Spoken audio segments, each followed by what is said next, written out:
Très honnêtement, il aurait mieux fallu sortir ce film pour la fête des mères. Enfin, quoique...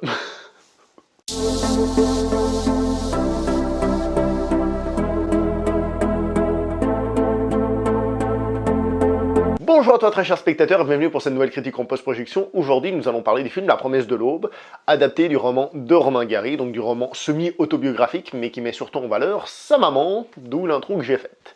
Réalisé par Éric Barbier, et dans les rôles principaux nous avons Charlotte Gainsbourg ainsi que Pierre Ninet. Alors avant d'aller plus loin, je dois quand même vous dire que le roman avait déjà été adapté au cinéma et je n'ai pas vu cette version et je n'ai jamais lu le roman de ma vie. J'ai lu un roman de Romain Gary une fois à l'école, j'étais forcé donc j'avais pas du tout envie, j'avais aucun point d'accroche et j'avais pas aimé. Peut-être qu'à la relecture j'apprécierais mieux mais là comme ça tout de suite j'avais pas aimé.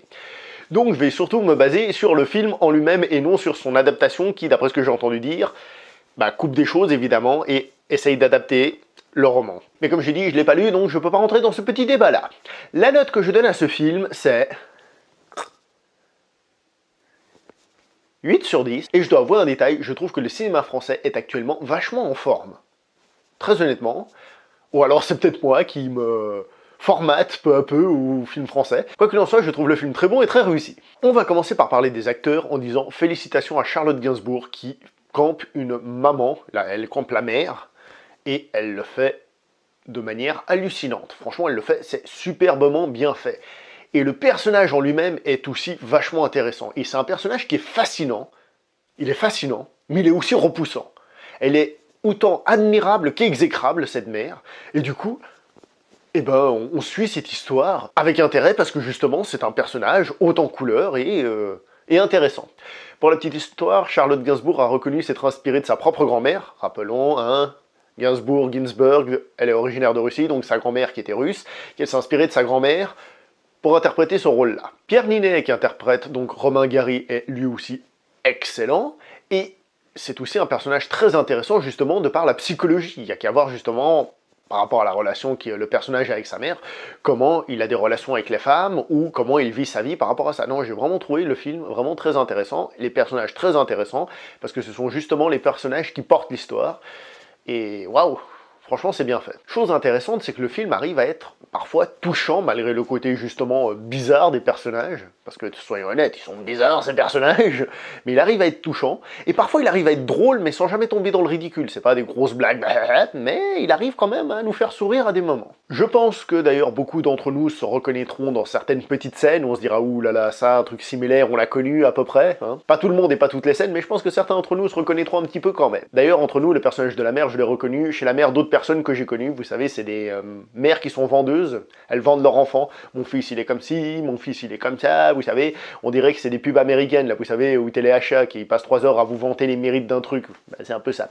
D'ailleurs, petite parenthèse intéressante, j'ai un ami qui habite en Israël et qui m'a raconté un truc qui m'a fait penser à ce film. Il m'a dit qu'en Israël, en réalité, tous les parents mettent la pression à leurs enfants pour être avocats, médecins, ingénieurs, et du coup, la plupart feront des études, et donc finissent avocats, ingénieurs ou médecins. Et il m'a dit, il y a tellement de personnes qui font ça, qu'après, il y a un assez gros taux de chômage, dans le sens où, comme tout le monde fait ça, le marché est saturé. Voilà, tout simplement. Et il m'a dit aussi une chose très intéressante, c'est que du coup, ceux qui ne font pas ces études-là, ils sont pris de haut un peu. C'est genre, ah, t'es pas avocat, ah, t'es pas ingénieur, ah, t'es pas médecin. Donc voilà, je retrouve un peu de ça dans le personnage de la mère, ça m'a un petit peu rappelé cette petite anecdote. Voilà. Le film a évidemment quelques défauts, comme par exemple, pour moi c'est un défaut, le fait de montrer la Pologne grise, froide, je veux dire, c'est un peu stéréotypé, comme si les gens là-bas, ils étaient obligés de tirer la gueule quand ils habitent dans ces pays-là, alors qu'après on nous montre la France, colorée, etc., etc. Je trouve ça un peu moyen, quoi. Alors, je vois pas quel est l'intérêt de toujours représenter ces pays comme ça. Je sais que c'est un stéréotype, mais quand même, les gens là-bas, ils vivent normalement, et puis ils ont même le droit d'adorer leur pays et d'être patriotes, quoi. Un des défauts, on pourrait dire, c'est le manque de budget dans certaines scènes. Attendez, je m'explique. Le film est très bien fait, très bien reconstitué, etc. C'est très beau, ça c'est très bien fait. Et il y a des scènes, forcément, sur lesquelles ils ont mis moins de budget parce qu'il fallait le mettre ailleurs, et c'était plus anecdotique, mais sur certaines scènes, on voit que, ça manque un petit peu. Je pense par exemple aux scènes de guerre. Alors, c'est pas très important dans le film, mais c'est vrai qu'on sent que ça manque un peu les scènes de vol. Alors là, c'est du chipotage, je tiens quand même à le préciser, je chipote sur cette scène-là, il y en a 2-3 autres où on sent que ça aurait pu aller plus loin. Voilà, c'est juste des imperfections, mais comme j'ai dit, c'est souvent du chipotage, comme j'ai dit, la guerre là, Ce serait vraiment faire chier le monde. Une autre chose qui m'a un petit peu dérangé, alors peut-être que la plupart des gens le savent et que je suis juste un inculte, ce qui est fort probable, hein, cela dit en passant, c'est que par exemple on n'explique pas l'état psychologique ou même l'état physique de Romain Gary quand il est au Mexique. On arrive, on voit que c'est un personnage qui a l'air d'être dérangé, qui a l'air d'être malade, on sait pas trop exactement, mais c'est pas expliqué à aucun moment. Et le rattachement entre les scènes qui se passent avant et ces scènes-là n'explique pas spécialement grand-chose, quoi. Donc ça, j'ai trouvé que c'était un petit peu dommage et un petit défaut. C'est peut-être trop fait pour les gens qui connaissent déjà. Comme j'ai dit, la psychologie, les acteurs, la reconstitution et les personnages en eux-mêmes qui sont justement liés à cet aspect psychologique rendent ce film fortement recommandable. Moi, je ne peux que vous conseiller d'aller le voir. Je trouve que le cinéma français y carbure en ce moment.